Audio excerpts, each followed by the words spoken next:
Scatta la denuncia per il 19enne che ha aggredito 3 persone al pronto soccorso di Dolo. Ferma la condanna del presidente Alberto Stefani. Dalla regione stanziati 60 milioni di euro per le indennità al personale. Una fuoriuscita autonoma in moto a Povoleto è costata la vita a Matteo Cecchinella, 52 anni, professore professionista molto stimato all'Università di Udine, era originario di Mestre. Graffiti su muri pubblici a San Dona di Piave, individuati i responsabili. Grazie alle telecamere il comune non arretra, parte la richiesta danni alle famiglie. La storia di coraggio di Federica e Virginia, 2 studenti diciottenni che hanno salvato una ragazza di 15 anni durante un attacco epilettico a bordo di una nave da crociera.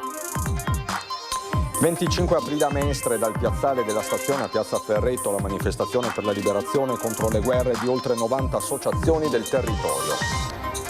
Grande successo per la 3ª edizione di Forte in Fiera, la mostra mercato dedicata al florovivaismo ospitata al Forte Marghera di Mestre, più di 100 espositori, musica, laboratori e spettacoli.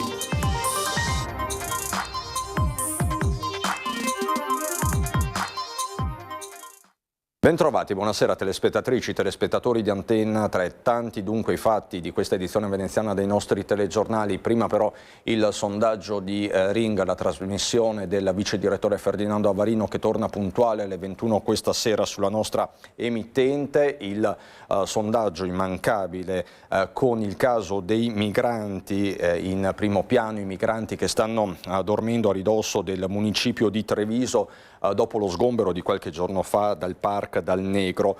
Con loro, con i migranti, ci sono dei volontari e dei parroci e il sindaco Mario Conte nelle scorse ore è andato all'attacco soprattutto dei parroci, chiedendo alla curia di intervenire.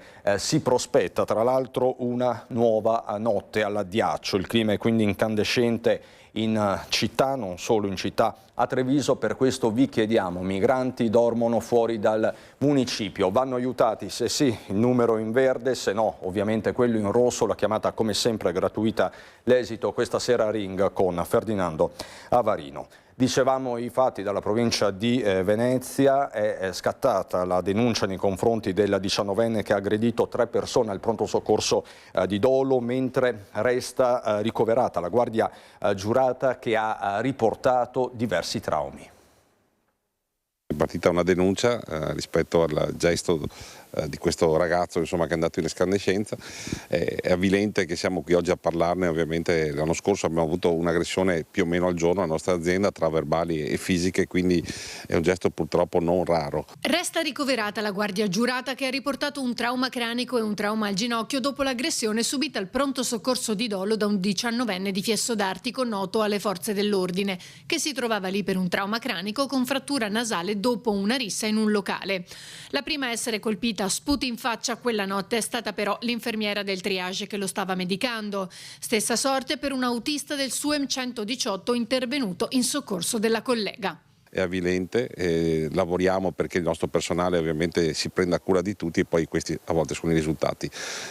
Cercheremo ancora di più di lavorare nella prevenzione per quanto ci riguarda, anche se questi casi sono difficilmente intercettabili. Ferma condanna del governatore Stefani, che esprime la sua solidarietà definendo questi episodi inaccettabili e aggiunge: abbiamo scelto di intervenire con azioni concrete per sostenere e proteggere chi opera in prima linea, destinando oltre 60 milioni di euro alle indennità per il personale dell'emergenza urgenza, una misura che coinvolgerà circa 3.200 lavoratori del sistema sanitario regionale, riconoscendo la particolare gravosità del lavoro svolto nei pronto soccorso, tra i servizi più esposti a carichi di lavoro elevati e anche al rischio di aggressioni. L'attenzione, evidenzia l'assessore regionale alla sanità, è massima. Dobbiamo pensare a chi cura, chi si prende cura di chi cura, e quindi degli operatori, di quelli che avevamo chiamare i professionisti della salute, medici, infermieri, OS, tecnici, amministrativi, che, come è accaduto ancora recentemente, sono oggetto di aggressione.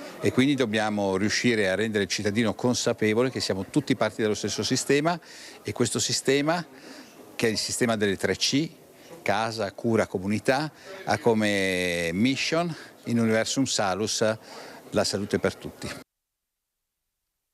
A Mestre è stata sospesa la professoressa che nei giorni scorsi ha tagliato una ciocca di capelli a 2 alunne delle medie delle scuole Bellini. L'episodio aveva suscitato grande scalpore nella scuola e tra i genitori preoccupati per le condotte dell'insegnante. Una supplente di una supplente arrivata una ventina di giorni fa e a cui era stato affidato l'incarico fino a fine anno. Dopo le rimostranze dei genitori e l'indagine interna avviata dalla scuola, la donna è stata sospesa in via cautelativa. Nel tardo pomeriggio di ieri una fuoriuscita autonoma in moto è costata la vita a Matteo Cecchinella, originario di Mestre, centauro molto conosciuto per il suo impegno all'Università di Udine. L'atmosfera oggi è un pochino pesante e difficile, anche perché vediamo purtroppo una scrivania vuota e una scrivania di un collega. Era una persona di cui abbiamo avuto modo di apprezzare le capacità e le doti umane e caratteriali, quindi per noi oggi è una giornata un pochino complicata, ecco. Una scrivania vuota, la tristezza per aver perso un valido collega e un amico prezioso. È questa l'atmosfera che si respira all'Università di Udine poche ore dopo la scomparsa di Matteo Cecchinella, 52 anni, originario di Mestre ma residente a Feletto Umberto. Era in sella alla sua moto sull'ex strada provinciale 15 a Povoletto quando ha perso il controllo ed è finito fuori strada. L'impatto con un palo è stato fatale. Il ricordo commosso dell'Ateneo friulano, per cui Matteo lavorava dal 1996, lo descrive come professionista competente e appassionato, sottolineandone le doti umane oltre che quelle lavorative. Si occupava in particolare della distribuzione delle pergamene agli studenti laureati ed era un servizio che aveva fatto nascere e crescere lui. Ci mancherà tanto, ovviamente. Il pensiero di tutti i colleghi dell'area servizi agli studenti è quello di stringersi intorno alla famiglia in questo momento che è di grande dolore per tutti. Appassionato di podismo, attivo nella Proloco di Tavagnacco, era conosciuto molto anche in città, a Udine, dove aveva molti amici con cui condivideva la passione per le due ruote. Un padre, un figlio, un marito, da poco nonno, una caletta. Un generoso, uno sportivo, cioè un motociclista, perché abbiamo anche la passione comune per le moto. Era un motociclista molto attento, guardingo, abbiamo fatto parecchi giri io e lui senza mai strafare, senza mai dare adito a soltanto quello della bellezza di avere il vento in faccia. Graffiti sui muri pubblici a San Donà di Piave, individuati responsabili grazie alle telecamere, ma il Comune non arretra, parte la richiesta danni alle famiglie. Vandali minorenni nel mirino del comune, scatta la richiesta di risarcimento fino a 5.000 euro. A San Donà di Piave 2 ragazzi sono stati identificati dopo aver imbrattato con bomboletta spray muri e porte nell'area del Parco Agorà, tra il centro culturale Leonardo da Vinci e la Sala Battistella. Nella zona però non si tratta di un caso isolato. In un parco qui vicino alla sede municipale, il Parco Agorà, su cui le scritte sui muri hanno reso necessaria una spesa di circa 5.000 euro, perché si tratta di vernici indelebili e è necessario provvedere con una ditta specializzata. Agiamo quindi in sede civile nei confronti dei genitori dei minori per addebitare loro le spese di ripristino e le spese legali e processuali. I fatti risalgono allo scorso luglio, ma le immagini delle telecamere hanno permesso alla polizia locale di risalire i responsabili. Le famiglie si sono fatte avanti, una ha già pagato la sanzione da 103 euro e offerto di ripulire l'area, ma il sindaco Alberto Teso conferma la linea dura. È stata infatti avviata un'azione legale per ottenere il rimborso completo dei danni, un segnale, sottolinea l'amministrazione, per tutelare il decoro urbano e richiamare alla responsabilità. Siamo riusciti a identificare alcuni degli autori e, trattandosi spesso di minorenni, abbiamo sanzionato i genitori. Questo però non basta, siamo riusciti anche a parlare con i genitori stessi, alcuni più disponibili, qualcun altro invece non ha neppure risposto all'invito a presentarsi, per cui ho dato il mandato agli avvocati del Comune di agire in sede civile nei confronti dei genitori per ottenere il risarcimento del danno, cioè rimborsare al Comune i costi di ripristino a fronte degli imbrattamenti e dei graffiti scritti sulle pareti. Così a San Donà di Piave, mentre a Venezia si accende la polemica tra Diego Brentani, candidato nella lista di Simone Venturini, e il candidato del centro-sinistra Andrea Martella. Al centro della diatriba c'è il decreto sicurezza. Con 96 voti favorevoli e 46 contrari, il Senato ha approvato il decreto sicurezza che ora si prepara al rush finale alla Camera per diventare legge a tutti gli effetti. Si tratta di un emendamento che introduce anche misure più severe contro spaccio e occupazioni abusive e allo stesso tempo cambia il ruolo dei sindaci nella gestione dell'ordine pubblico urbano. Il primo cittadino potrà ad esempio segnalare al prefetto aree critiche del territorio, attivando zone a vigilanza rafforzata con provvedimenti di allontanamento. Strumenti che servono oggi a Venezia, spiega Diego Brentani, candidato nella lista civica a sostegno di Simone Venturini. Ora chiedo all'onorevole Martella cosa ha votato sul decreto sicurezza e se non ha votato pensa di garantire la sicurezza dei veneziani con gli stessi strumenti da lui approvati con la riforma Cartabia, con cui risulta impossibile arrestare i borseggiatori o allontanare chi delinque dai nostri centri storici.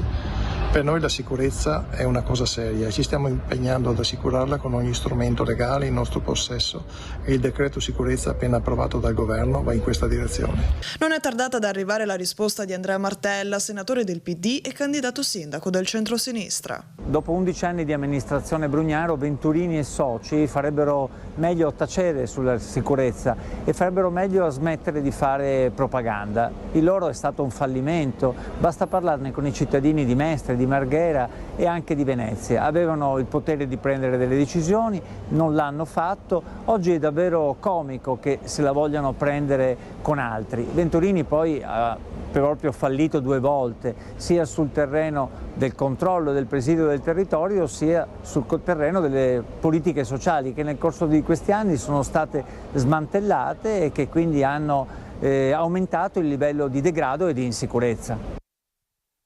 Vi raccontiamo adesso la storia di 2 diciottenni che hanno salvato una ragazza di 15 anni.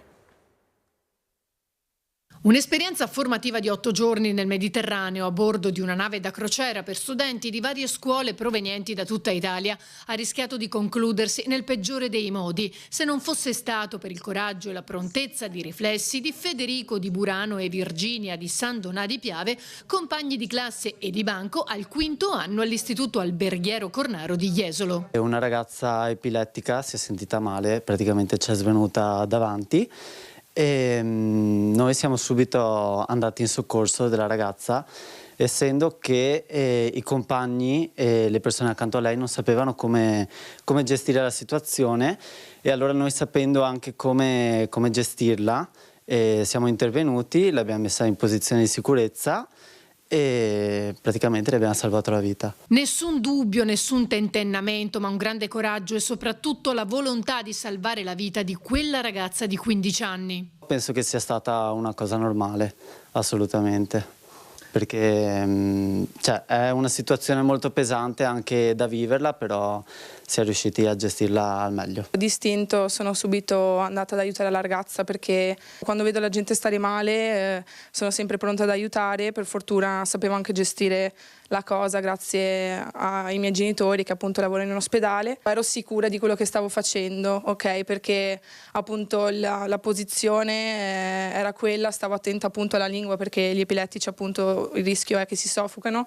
e quindi no, in quel momento ero sicura. Il personale medico della nave ci ha messo circa 20 minuti ad arrivare, raccontano i 2 studenti. Probabilmente se non fosse stato per loro l'epilogo sarebbe stato diverso. Eppure Federico e Virginia non si sentono degli eroi. Non penso di essere stata un'eroina, perché comunque ho fatto questa cosa perché me la sentivo, non perché per farmi vedere in generale. Non devo dimostrare niente a nessuno, in quel momento volevo solo aiutare quella ragazza. Non mi sento un eroe perché penso che sia giusto e sapere anche come gestire una situazione del genere anche al di fuori dell'ambito scolastico, e soprattutto noi che lavoriamo in sala può sempre servire anche con giovani, vecchi, con tutti. Sul ponte della nave c'era anche la preside che si è complimentata con i suoi studenti come tante altre persone nei giorni seguenti. Io volevo fare un appello, volevo dire che secondo me nelle scuole bisognerebbe applicare un corso di primo soccorso, perché è molto utile, perché in questi casi ormai bisogna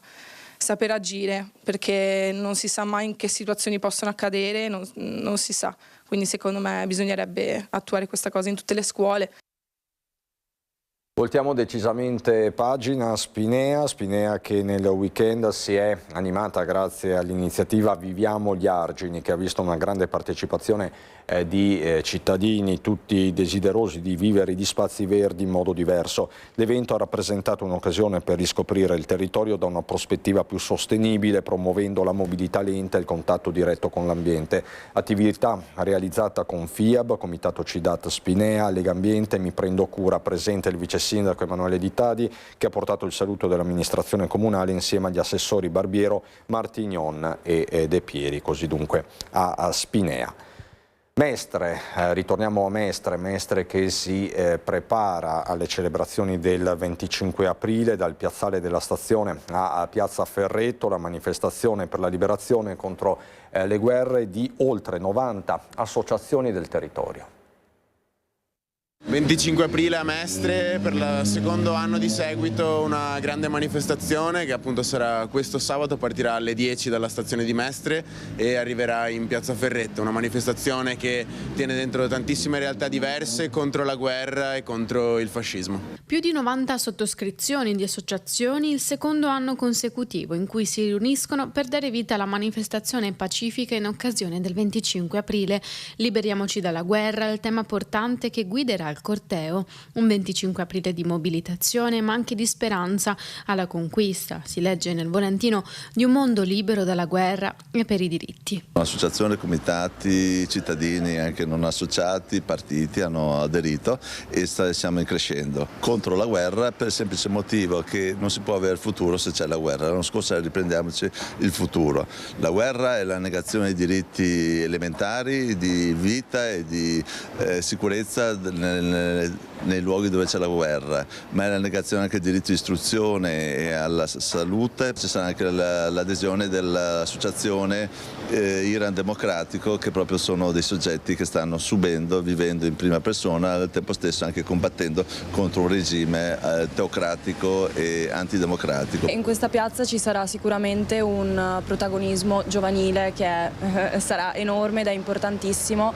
e all'interno di questa città come giovani stiamo portando avanti questo percorso antifascista non solo verso il 25 aprile ma in generale è un percorso fatto di 1000 pratiche quotidiane. Siamo un'associazione antifascista per definizione, il 25 aprile è la data di compleanno dell'Italia libera e democratica. La mattina del 25 aprile saremo impegnati ovviamente in tutta una serie di attività di celebrazione anche istituzionale a Mestre, in Piazza Ferretto, nel centro di Mestre, nelle varie municipalità della terraferma, ma saremo anche in prima fila nel corteo che si svilupperà. Successo per la terza edizione di Forte in Fiera, la mostra mercato di florovivaismo ospitata al Forte di Marghera di Mestre. Oltre 100 espositori tra florovivaisti, artigiani, produttori di arredi da giardino e operatori del settore ippico hanno animato la giornata tra spettacoli, musica, attività ippiche, laboratori creativi e momenti pensati per tutta la famiglia. Vedete le immagini. La mostra mercato inoltre è stata affiancata da dimostrazioni pratiche di attrezzature da giardinaggio con esperti del settore. Davvero tutto da Venezia e provincia, vi lascio alle previsioni del tempo subito dopo la sigla. Buon proseguimento.